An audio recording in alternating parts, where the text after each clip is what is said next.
C'est énormément de fierté, énormément de fierté. Déjà, dans un premier temps, c'est que papa, c'est quelqu'un qui a beaucoup œuvré, que ce soit pour la ville de Saint-Claude ou bien dans la Guadeloupe en général. Et le fait de voir que tout, justement, son travail, tout son investissement, tous ses sacrifices sont enfin reconnus et récompensés aujourd'hui, c'est que du bonheur, une immense fierté, quoi. Ça nous fait chaud au cœur parce qu'on se rend compte que ce sont vraiment des gens de confiance.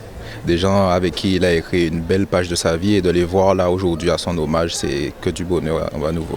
Oui, c'est une fierté, c'est vraiment une fierté.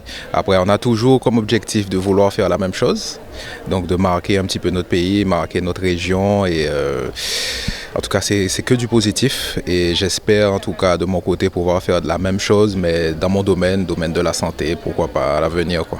La culture, ça compte énormément pour lui, ça compte énormément pour lui. Je le répète, il était fatigué et il sortait, il allait refaire des présentations tout simplement parce qu'il nous disait que la culture, c'est notre identité, c'est ce qui nous lie, c'est ce qui nous définit, c'est ce qui nous différencie d'un Martiniquais, d'un Français, d'un métropolitain, c'est ce qui est ancré en nous.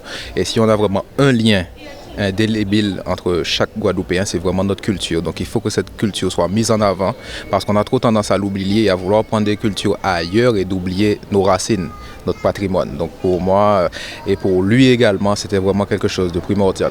Saint-Claude n'a pas pu le faire au moment du décès de Jean-Marie, car comme vous le savez, il nous a quittés en plein Covid et là il y avait des mesures restrictives particulières et donc il a eu un hommage, on va dire, plutôt familial. Et Saint-Claude, notre communauté, se devait, on va dire, de rattraper le coup est de rendre hommage publiquement à Jean-Marie.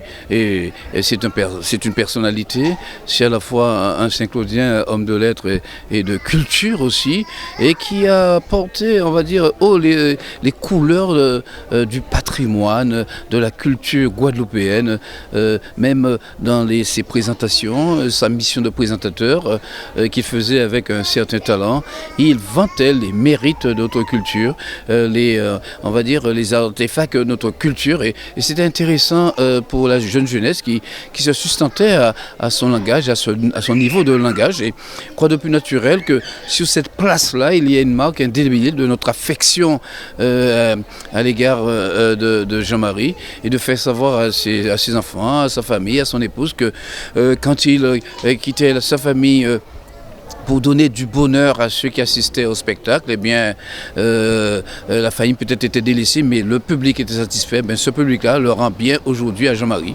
Nous sommes dans une phase depuis 2 années, 3 années même, où nous avons pris comme orientation d'ancrer la jeune génération dans la culture guadeloupéenne, car nous pensons fortement que lorsque nous serons bien pétris de notre culture, nous saurons affronter les visites de la vie avec, on va dire, avec sérénité et avec un désir d'avenir, pas un désir de tout casser, de tout bloquer.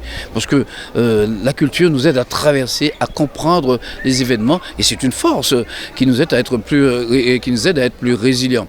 Les jeunes, ont bénéficié de manifestations, d'imprégnation culturelle, d'immersion culturelle, mais ce qui est surtout nécessaire, c'est notre reconnaissance envers ceux et celles qui ont porté haut le flambeau de notre patrimoine. Et Jean-Marie était l'un de ceux-là.